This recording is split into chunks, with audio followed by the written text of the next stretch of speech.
Carpus is the Greek word karpos, which means wrist. The wrist is covered by a band of fibrous tissue called carpal ligament that normally uses as a support for the joint of carpus. The space between the ligament and the wrist bones is called the carpal tunnel. The median nerve passes through the carpal tunnel and receives sensations from the thumb, index and middle fingers of the hand. Any condition that causes swelling of the elements within the carpal tunnel can squeeze and irritate the median nerve. Irritation of the median nerve causes tingling and numbness of the thumb, index and the middle fingers, a condition known as carpal tunnel syndrome.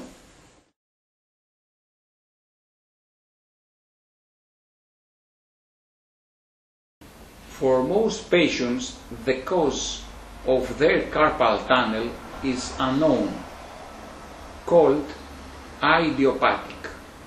The most usual mechanism that may release the idiopathic syndrome is tendon inflammation caused by repetitive work and interrupted typing, for example. Carpal tunnel syndrome is referred to as one of repetitive stress injuries. Common diseases that can lead to carpal tunnel syndrome are obesity, pregnancy, hypothyroidism, arthritis, diabetes, amyloidosis, sarcoidosis, and leukemia.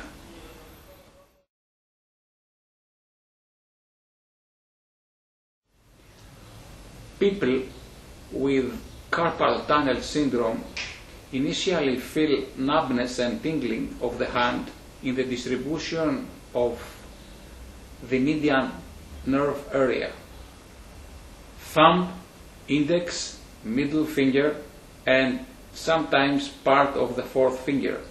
These sensations are more pronounced at the night and can awake people from the sleep.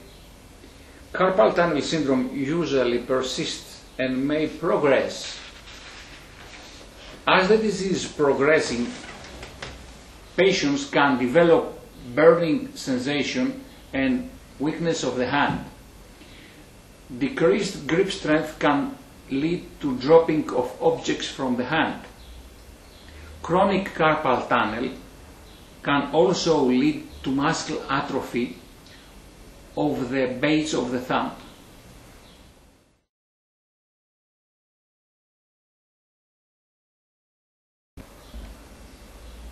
Electromyography or nerve conduction velocity test is an electrical test that uses to determine the speed of the conduction of the nerve impulses as it passes through a nerve. This test is used to detect nerve compression. The nerve is electrically stimulated and the electrical impulses are measured. This is done with patch electrodes that are placed to the skin over the nerve. The resulting electrical activity is recorded. A decreased speed of transmission of the nerve conduction indicates a nerve disease.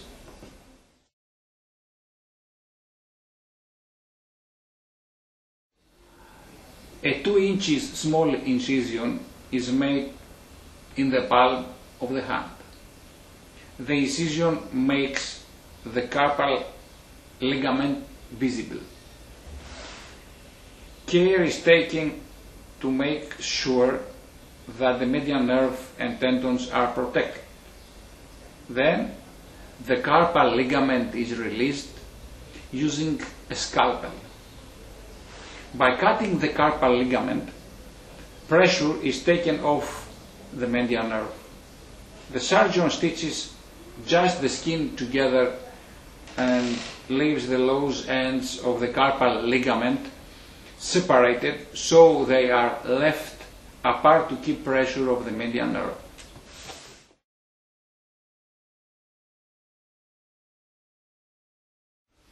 As with all surgical procedures, complications can occur. Some of the most common complications following open carpal tunnel release are infection, pain, scar tissue formation, nerve damage, hypoesthesia, vessel damage, and hand weakness.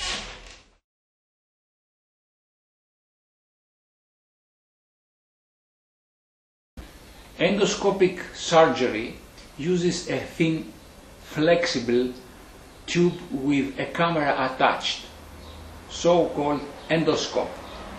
The endoscope is guided through a very small incision in the wrist. The endoscope lets the doctor to see the transverse carpal ligament in the wrist, avoiding to open the entire palm area with a large incision. The cutting tools used in endoscopic surgery are very tiny and are also inserted through the small incisions in the wrist. During endoscopic carpal tunnel release, the transverse carpal ligament is cut. This releases pressure on the median nerve, relieving the symptoms. The small incisions in the wrist are closed just with one stitch.